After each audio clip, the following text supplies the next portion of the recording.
Listening Test 1. In the listening test, you'll hear a variety of people speaking and you'll have to answer questions on what you hear. There'll be time for you to read the instructions and questions, and you'll have a chance to check your work after each section. You should play the recording right through without stopping. The test is in 4 sections. Write all your answers on the listening question pages. At the end of the real Ielts test, you'll be given 10 minutes to transfer your answers from the question booklet to an answer sheet. You should be prepared to do this with the practice test. Now turn to Section 1 of Listening. You will hear a number of different recordings, and you will have to answer questions on what you hear. There will be time for you to read the instructions and questions, and you will have a chance to check your work. All the recordings will be played once only. The test is in 4 sections. At the end of the test, you will be given 10 minutes to transfer your answers to an answer sheet. Now, turn to Section 1. Section 1. You will hear a conversation between the head librarian and a student who wants to do voluntary work in the children's section of the library.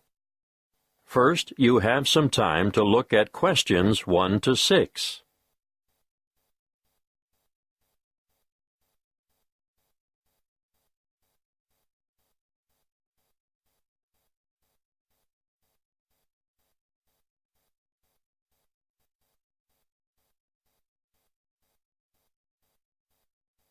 You will see that there is an example that has been done for you. On this occasion, only the conversation relating to this will be played first. Good morning. You'd like to volunteer for the children's section, is that right? Yes, I spoke to you on the phone yesterday. That's right. Tessa, isn't it? Yes, Tessa Bridges. The applicant's name is Tessa Bridges. So Bridges has been written in the space. Now we shall begin. You should answer the questions as you listen because you will not hear the recording a second time. Listen carefully and answer questions 1 to 6. Good morning. You'd like to volunteer for the children's section, is that right? Yes, I spoke to you on the phone yesterday. That's right. Tessa, isn't it? Yes, Tessa Bridges. Thank you for coming in today, Tessa. Before we discuss what a volunteer does in the library, I'll need to get some details from you. No problem. What would you like to know? Where do you live, Tessa? I still live with my family in Northwood, 51 Matthew Drive. Mathew?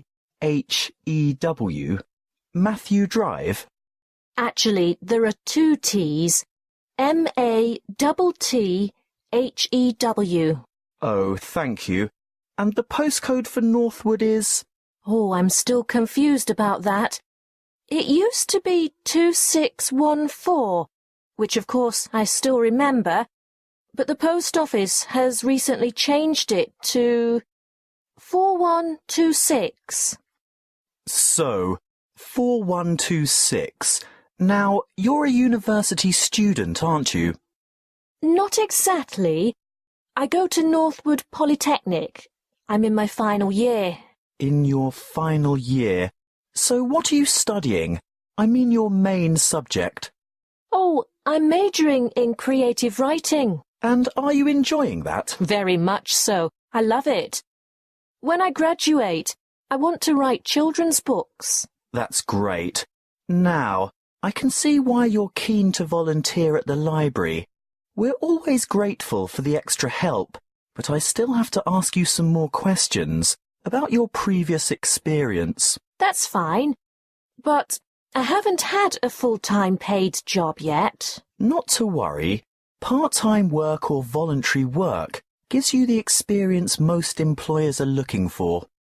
Well, to start with, when I was 16, I had a babysitting job. And who did you work for? Oh, just family friends. How long did you babysit for family friends? Oh, about 2 years, on and off. After those 2 years were up, what did you do then? Well, I was still working as a babysitter on the occasional evening and weekend when I became a peer tutor at school. I did that for 1 year, my last year at senior high. And what does being a peer tutor involve? Mostly, it means staying behind after school 1 or 2 afternoons a week to help fellow students in the subject that they're having difficulty with.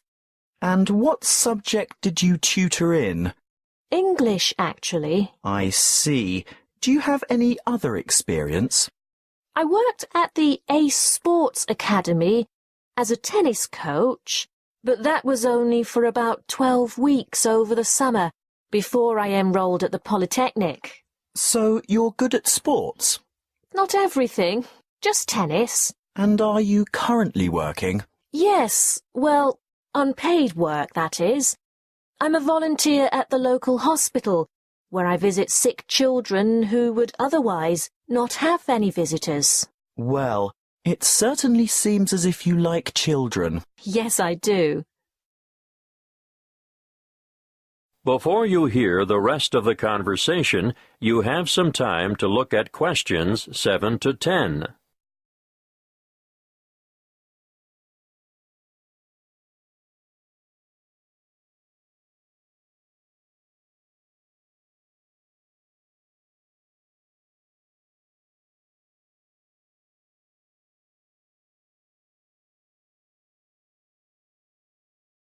Now, listen and answer questions 7 to 10.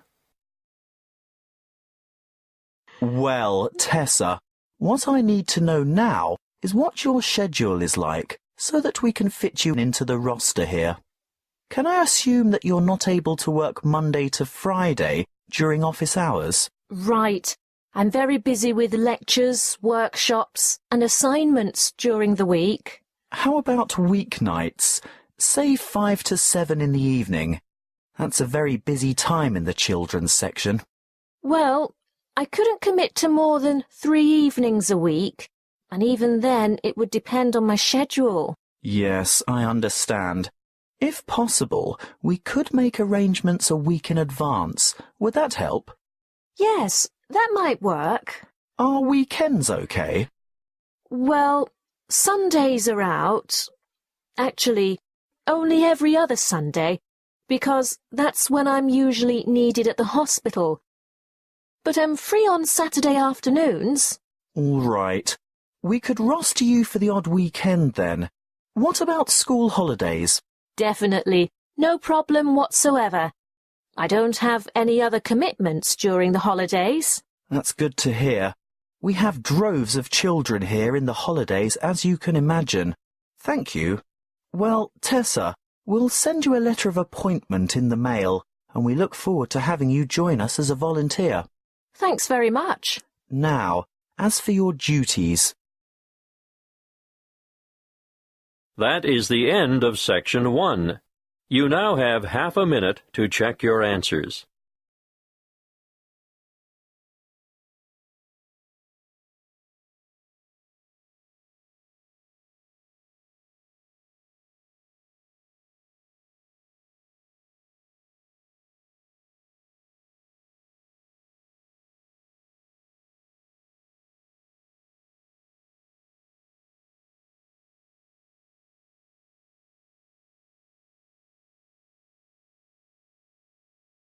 Now, turn to Section 2. Section 2. You will hear a radio advertisement for a health program. First, you have some time to look at questions 11 to 17.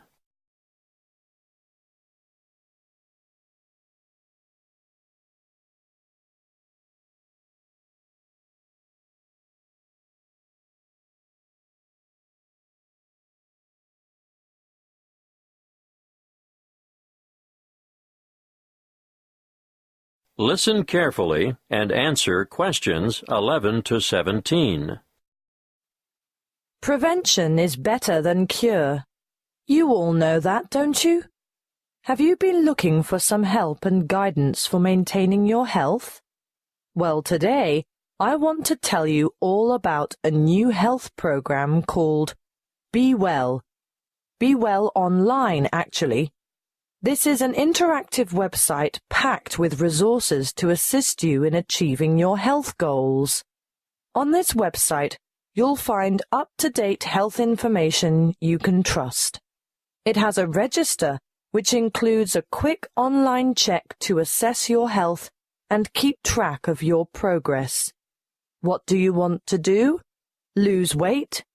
Give up smoking? Manage your blood glucose levels or just improve your overall fitness? Use the simple online assessment tool and receive a personalized report on your current state of health.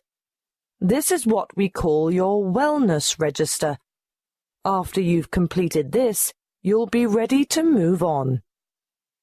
Now, the Active Health Agenda is where our team of experts has created a series of interactive 8-week programs for some of the most common health goals. These are aimed at differing ages and lifestyles and include healthy eating and workout plans, plans for losing weight, stress management, longevity, or how to age gracefully by maintaining your health, and express workouts for those of you who never have enough time.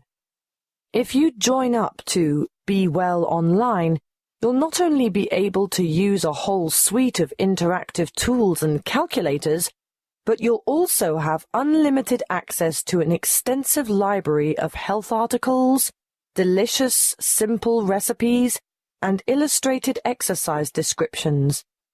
Let's look first at the active sport component. This gives you individual attention. In fact, it's a virtual personal trainer. Sports science and fitness experts have developed programs that will enable you to take on a specific sporting challenge or fitness goal adapted to your particular ambition and skill level.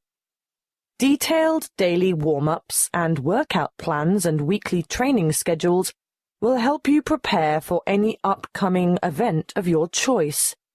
Marathons, triathlons, open water swims, cycling, or fun runs are just some of the events you could enter with confidence when you've completed an active sport program. Be Well Online also features an active care project.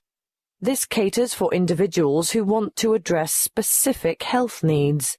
The 4 courses in most demand are Stop Smoking, which will give you strategies, email support, and reliable tools and resources to help you quit smoking forever.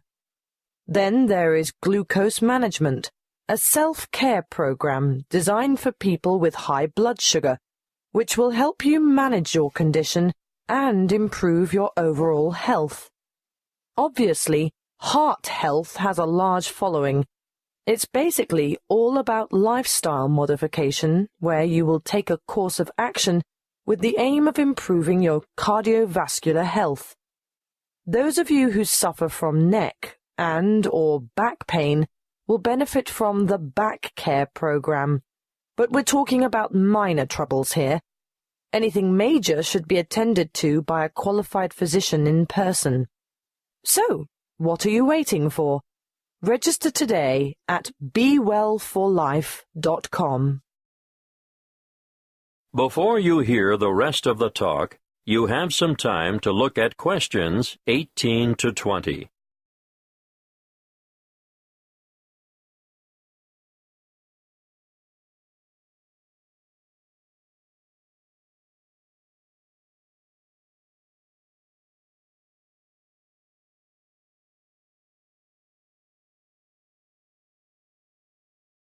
Now listen and answer questions 18 to 20. Okay, I can hear some of you saying that you don't have enough willpower to go through with our online program. Well, just for people like you, we offer Be Well Coaching. What is it? It's a telephone-based service that will give you the extra support, motivation, and techniques that will provide the impetus for you to bring about permanent changes. Who runs it? The course is delivered by experienced health coaches, as well as qualified exercise physiologists, dietitians, and nurses. Who can use it? Well, this service is really for those of you who have serious health concerns like diabetes, arthritis, or high blood pressure. I know there are many of you out there who could benefit from this. How does it work? Your health coach will provide assistance as you develop a plan and maintain regular contact over a period of 6 months to help you stay on track. You'll also get access to a phone-in service for extra support if you need it, and you'll be provided with health information specifically targeted at your individual problem. Now, what could be better than that? That is the end of Section 2. You now have half a minute to check your answers.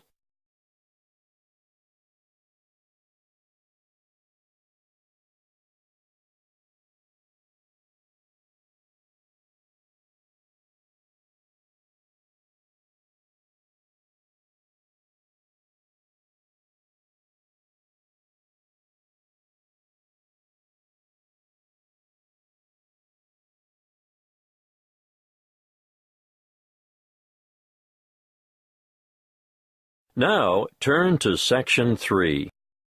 Section 3. You will hear a conversation between two senior students who have to organize a competition for the University Open Day.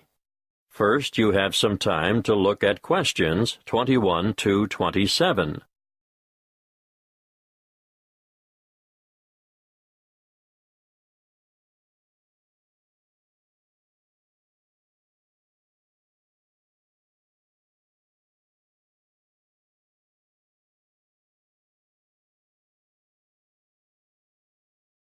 Listen carefully and answer questions 21 to 27. Hi, Grant. What sort of competition do you think we should organize? Well, Claire, the Open Day Committee was pretty clear on that. It must be something with youth appeal. That makes sense. After all, most of the visitors will have just left high school. Yeah, so I was thinking technology? Do you mean something which uses the latest technology, like an iPod? Something like that, but a bit more expensive maybe. What about the latest iPhone? I'm saving up for one right now. Let's make it an iPad. I wish I'd had a tablet computer when I started university. Yeah, that's a great idea. That should get a lot of our younger visitors interested. Right. Let's go with that then. Fine. We could go into town now and buy it. I saw great deals advertised at the Rick Smith store. Oh, I don't think we'll have to worry about that. A university purchase order will probably be arranged through the Resources and Supplies section. Well, that's settled then. What about the competition? Is it going to be a game of skill or a guessing game or something else? What do you think would work best? Good question. I don't think it should be anything too hard or anything that will make the visitors look silly.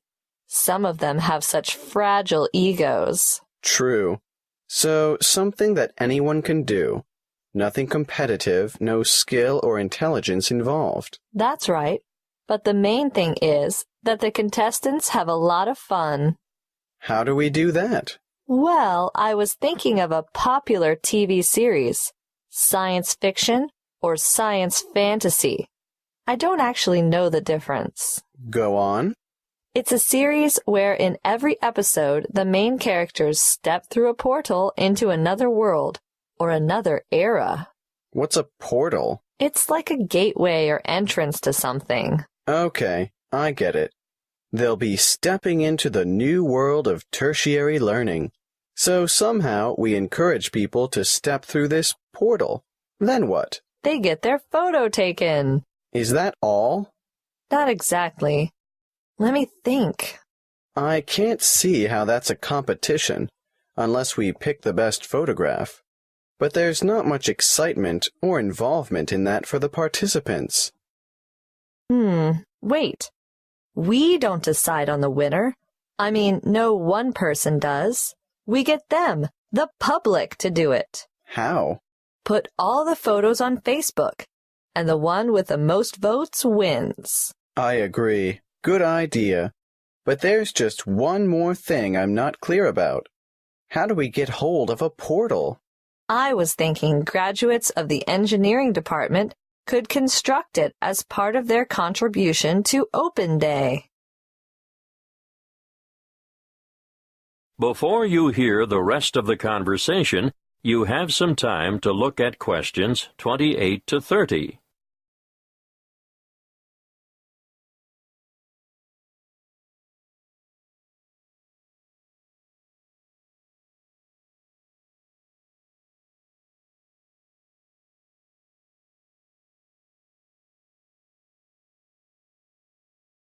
Now, listen and answer questions 28 to 30.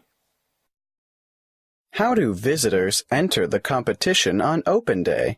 Well, firstly, they have to make their way to the portal photo booth on campus. Okay, a bit like a treasure hunt to start with. Yes, and then they get their photo taken stepping through the portal. And they'll have to write down their details. You know, name, phone number, email? No, hang on. Let's keep it simple. Just name and email address should do.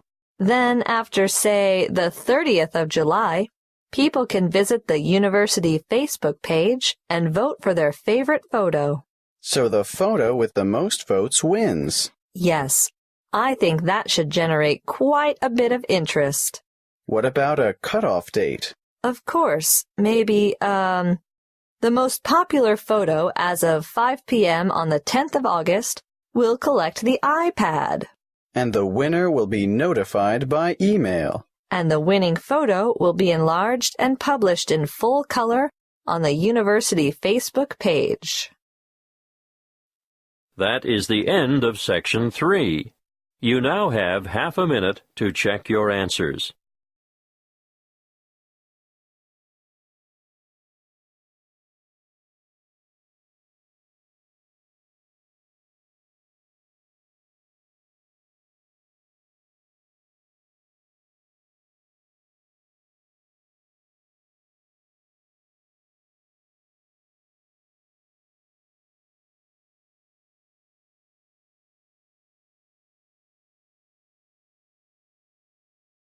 Now turn to Section 4.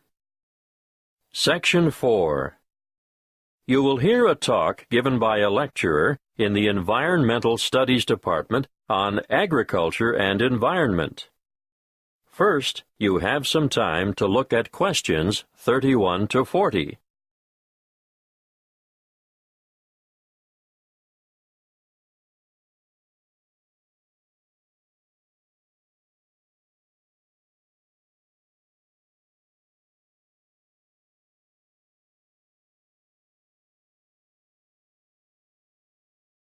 Listen carefully and answer questions 31 to 40.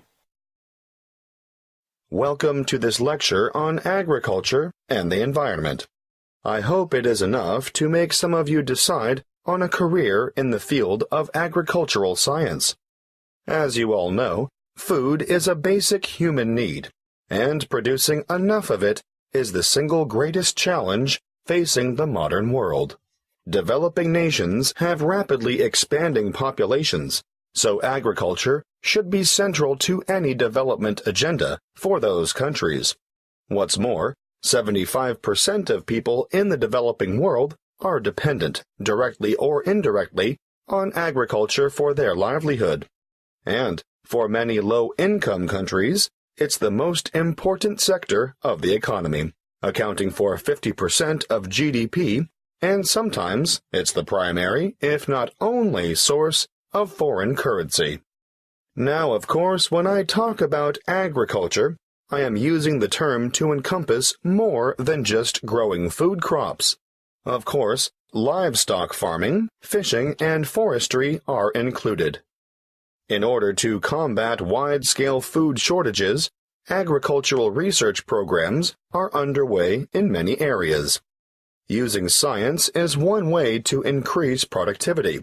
But, a word of warning, agriculture must also be sustainable. Let's look at approaches that are not sustainable.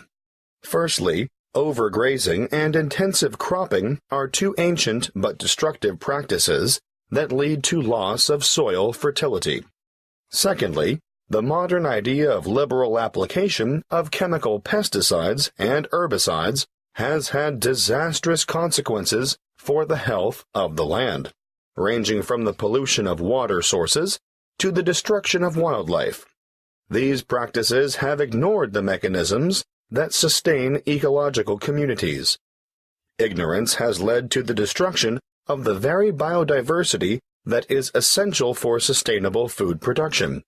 However, introducing new agricultural techniques, especially things like genetic engineering, can be difficult because many people remain suspicious of the fact that plants have had their genetic material modified by scientists. Biotechnology has also led to the dubious practice of bioprospecting, or, as some prefer to call it, biopiracy. Foreign multinational companies have been accused of illegally obtaining samples of indigenous plants of other countries in order to get their hands on genetic material to improve the quality or yield of their own crops.